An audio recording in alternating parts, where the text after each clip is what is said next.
Good afternoon, music world. John here from What's Spinning, here tonight to do another artist's rank discography. Now, I usually try and do a little mix and match. I'll try and do one ranked discography a month for an artist that has a new album coming out, and then just sort of like a wild card discography just for the hell of it. And this month, I've decided to go with experimental rock legends Ween. Genuine weirdos in experimental rock for all the right reasons. Mr. Dean and Gene Ween, aka Aaron Freeman and Mickey Melchiondo. They rose to prominence in the early 90s and since then have become cult favorites for a lot, and for people like me growing up and slowly getting into the weirder, more progressive and experimental genres, a no-brainer of an act to get into. And in their time, they have touched down on a lot of different sounds. Alternative rock, experimental rock, progressive rock, neo-psych, as well as an endless list of other genres, all usually kind of thrown together with this sort of very dark, very weird sense of humor that I personally love. Now, their sound is not for everybody, and I am, as always, just going to be sticking to their studio albums or their main discography, because they have a boatload of other EPs, side projects,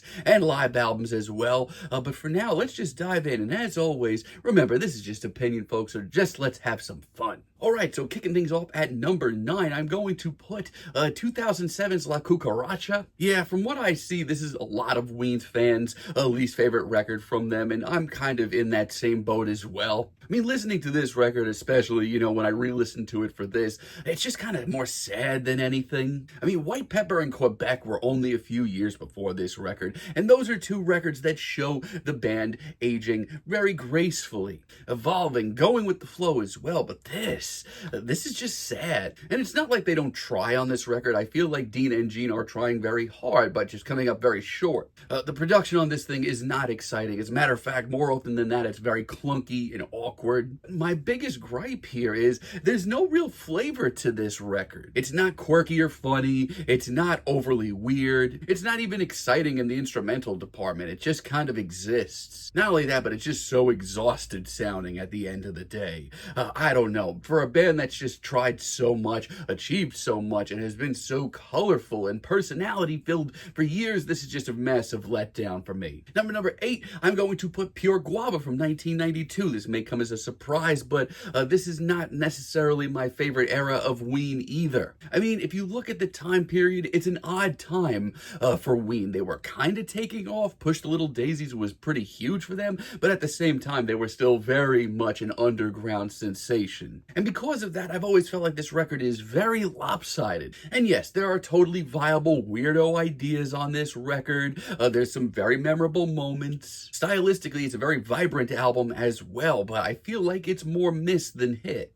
Not only that, but half of the best moments on this record, let me tell you, go listen to live versions of them. They're much more compelling. But even the best moments here, I would just say, you know, you can definitely find more interesting ones on other records in their discography. And from a consistency standpoint, it's pretty weak. I'm sorry, it's not for me. At number 7, I'm going to put 12 Golden Country Greats from 1996. Man, what a weird piece of pop culture this album is. I mean, following up 2 mildly successful records, Dean and Gene just decided to put out a collection of old school, very retro sounding, tear in your beer Southern ballads. Now, that in itself isn't that wild to wrap your brain around. I mean, by this point, they had touched down on a lot of different sounds, especially some of the sounds of this record. In a way, though, it does sound like the next logical leap. Now, I will say, it has been documented that Dean and Gene are not exactly the biggest fans of this recording. But I don't hate it. As a matter of fact, I kind of like a bulk of this record. I mean, it's not supposed to be taken seriously most of the time. The humor is still here,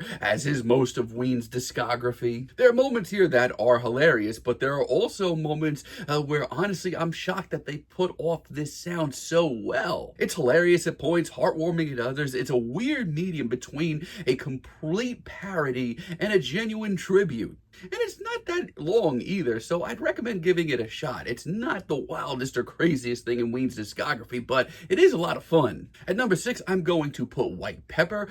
Certainly a fan of this record. This is far from a bad one. It's a very mature record, and in my mind, it's always been like the next logical leap after The Mollusk. It's very much an album where Ween kind of grow up a little bit, but still keep a lot of the quirk and personality of their early recordings. The comedy isn't as much in your your face, but it does pop up from time to time. More than anything on this record, the name of the game is musicianship. You get a lot here from the metal-inspired The Grobe, the soft rock of Pandy Fackler, and the crowd favorite of Bananas and Blow. And while on some respects this does feel like a little bit more of an on-the-rails Ween album, they make up for that by still not really following any rules here, so to speak. It's real solid stuff. Now, at number 5, I'm going to put God, Ween, Satan, The Oneness from 1990. Good lord, this album is a trip, and I mean that in the absolute best way. But even in a discography such as Ween's, where a lot of the records are bizarre, this record to me has always stood out to be a lot. It's 29 tracks, an hour and 16 minutes. If this is your first rodeo with Ween's music, I probably wouldn't recommend diving in here. But it is an absolute spectacle. Between this hour and 16-minute runtime, Dean and Gene do a lot, from alternative rock to experimental rock, you know, what they were used to, but also a lot else, like blues and weirdo show tunes, borderline skits as well, and almost none of it takes itself seriously. It is not an easy listen, and in a sea of tracks like this,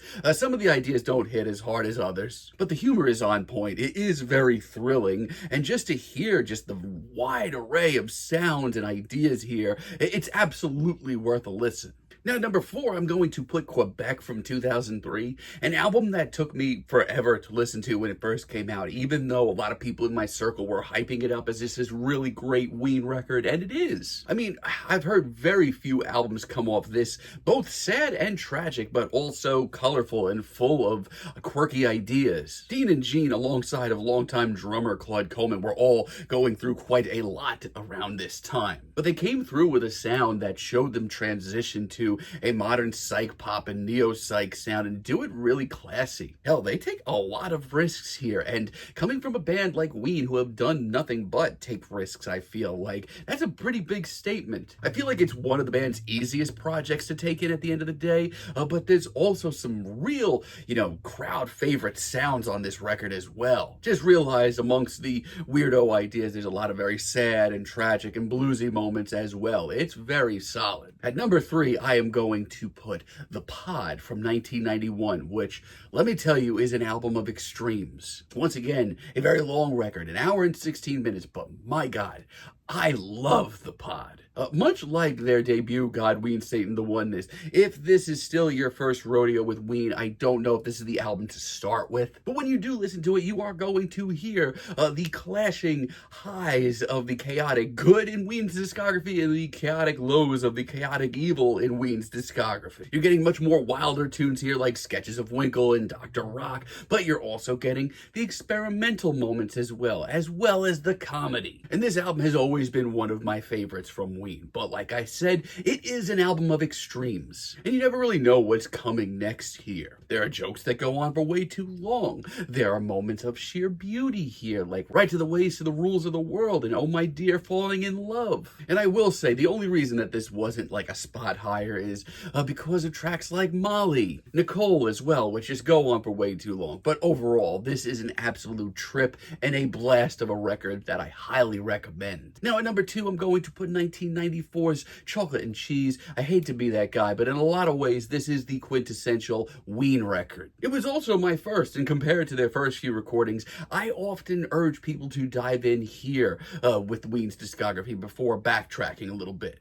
It's their first professionally recorded record, and you can definitely tell that. And consistency-wise, there's not a lot of skips here either. You're getting a lot on this record, a lot of their most comedic and bizarre moments, like Spinal Meningitis Got Me Down, Mister, Can You Please Help My Pony, and I Can't Put My Finger on It. But outside of the bizarre moments, there's also moments of mind-blowing musicianship, like the funky Voodoo Lady and the genuinely tearful tribute to Eddie Hazel on A Tear for Eddie. You're gonna get the funk here, the alternative rock, the psych pop, the 7-minute epic that is Buenos Tardes Amigos as well. It is a fantastic record. And at number 1, you may have seen this coming by this point, I am going to put 1997's The Mollusk. This album is pretty damn incredible, and I might just sound like a broken record here, but yeah, it's really just one of the most compelling experimental and progressive rock albums of the late 90s and early 2000s. Ween have come out in the years since its release and say that it's probably the album that they're most proud of, and I can definitely see why.